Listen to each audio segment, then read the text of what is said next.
Hello, everyone. Welcome back to Forbes Finance. So you've finally saved up some money, and now you're wondering, should I buy a house or keep renting? Everyone seems to have an opinion. Your parents say buying is the only smart thing to do. Your friend who just bought a condo won't stop talking about equity. And TikTok says renting is like throwing your money in a fire pit. But here's the truth. The real answer is not as black and white as you've been told. In fact, what if I told you that buying a house could actually make you broke and renting might be the smarter choice?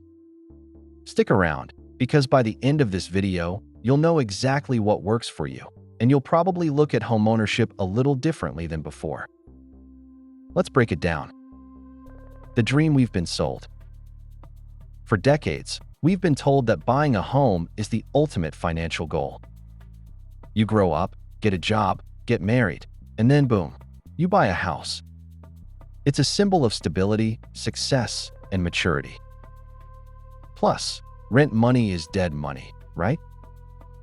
But pause for a second. Who really benefits when you buy a home? Real estate agents? Banks? Mortgage companies? Maybe even your relatives who want to see you settled? There's a reason this message has been repeated for generations. But what if this dream isn't one size fits all? Let's start by digging into the hidden costs no one talks about. Buying isn't just the price tag. When people say, "I bought my house for $300,000, that's never the whole story. You're not just paying the price of the property. You're paying for interest on your home loan, and over 20 to 25 years, this could mean paying double the home's value. Stamp duty, registration, and legal fees. Property tax. Maintenance and repairs. That leaking roof? That's your problem now. Furnishing and upgrades, because let's be honest, nobody moves into a bare home and stays that way. Society fees, monthly maintenance, renovation costs every few years.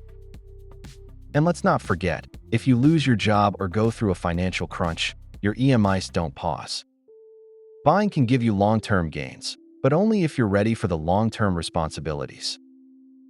And that's a big if. Renting is not just wasting money. Now, let's talk about renting.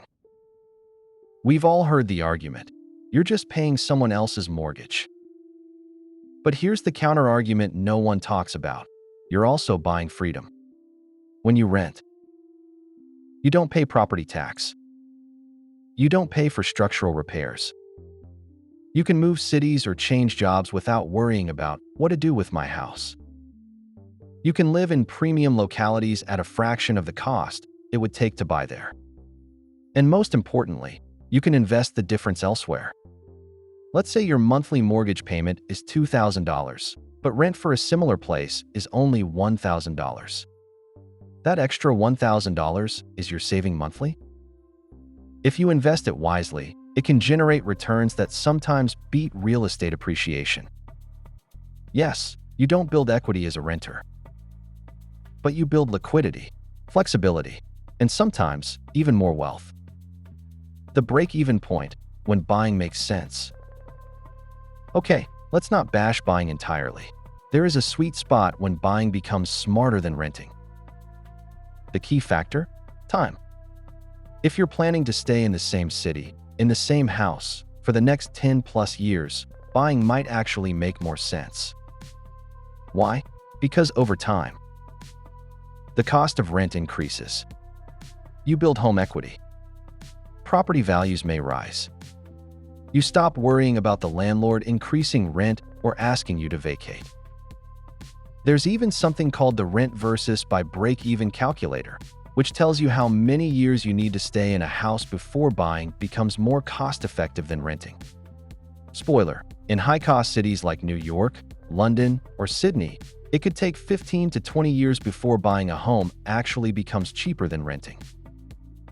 So if you're the kind of person who frequently switches jobs, likes the startup hustle, or might move abroad, locking yourself into a 25-year loan might just be a financial trap. Emotional versus financial decision. Here's the most important thing nobody tells you. Buying a house is not always a financial decision. It's often an emotional one. Maybe you want stability. Maybe your parents always dreamed of owning a house. Maybe you want to raise your kids in the same neighborhood. That's totally valid. But don't confuse emotional satisfaction with financial return. A house can be your home, but that doesn't always make it a good investment. Remember, just because it's appreciating doesn't mean it's profitable. Once you account for inflation, taxes, and interest, many homeowners barely beat mutual fund returns. The myth of always go for real estate. You'll often hear uncles at family functions say, "Son, property prices always go up." Not true. Ask anyone who bought property back in 2011 in some major cities. Many of those homes are still selling for around the same price, more than a decade later. Real estate returns are location-specific, slow, and often illiquid. In contrast, a well-diversified mutual fund or SIP has historically delivered 12 to 15% returns annually, and it's liquid. You can sell it anytime. So instead of blindly putting $200,000 into a house, ask yourself, what if I rent and invest that same money instead? The answer might shock you. What should you do? A quick framework. Let's help you make a decision. Ask yourself these 5 questions.